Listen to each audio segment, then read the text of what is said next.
Hello friends, welcome to my channel. तर आजची recipe आहे झणझणीत असा चिकन रस्सा. तर चला रेसिपीला सुरुवात करूया.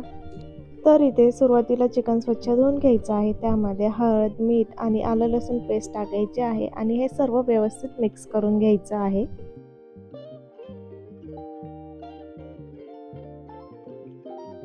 सर्व व्यवस्थित मिक्स झाल्यानंतर हे अर्धा तास झाकून ठेवायचं आहे मॅरिनेशनसाठी.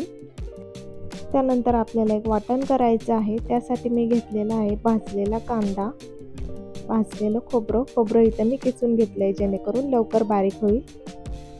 आलं, लसूण आणि पाणी टाकून बारीक वाटून घ्यायचं आहे. अर्धा तास झालेला आहे आणि चिकनही छान मॅरिनेट झालेलं आहे. आता कढईमध्ये 2 पळी तेल घ्यायचं आहे आणि आपण जे वाटण वाटलं होतं ते यामध्ये टाकायचं आहे आणि व्यवस्थित छान परतून घ्यायचं आहे. हे वाटण आपल्याला तेल सुटेपर्यंत परतून घ्यायचं आहे. तेल सुटल्यानंतर त्यामध्ये लाल तिखट, काळं तिखट, हळद, धना पावडर आणि गरम मसाला टाकून सर्व मसाले आणि वाटलेला मसाला सर्व एकत्रित करून घ्यायचा आहे.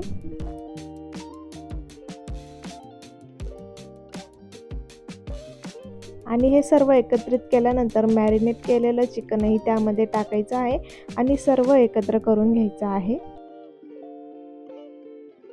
सर्व एकत्र करून झाल्यानंतर त्यामध्ये पाणी टाकायचं आहे आणि एकत्र करून घ्यायचं आहे. त्यानंतर थोडंसं मीठ टाकायचं आहे कारण मीठ आपण मॅरिनेशनमध्येही टाकलं होतं, त्यामुळे थोडंच मीठ टाकायचं आहे आणि पुन्हा एकदा सर्व मिक्स करून घ्यायचं आहे आणि झाकून 15-20 मिनिटं किंवा अर्धा तास शिजवून घ्यायचं आहे. इथे अर्धा तास झालेला आहे आणि चिकन तुम्ही पाहू शकता शिजलेलं आहे. वरतून कोथिंबीर टाकायची आहे आणि सर्व पुन्हा एकदा मिक्स करून घ्यायचं आहे. तर तुम्ही पाहू शकता झणझणीत असा चिकन रस्सा रेडी आहे. तर तुम्ही पण ही रेसिपी नक्की ट्राय करा. तुमच्या फ्रेंड्स आणि फॅमिलीला शेअर करा. चॅनलवर नवीन आहात तर सबस्क्राईब करा. भेटूया पुढच्याच एका नवीन रेसिपीसोबत. तोपर्यंत बाय.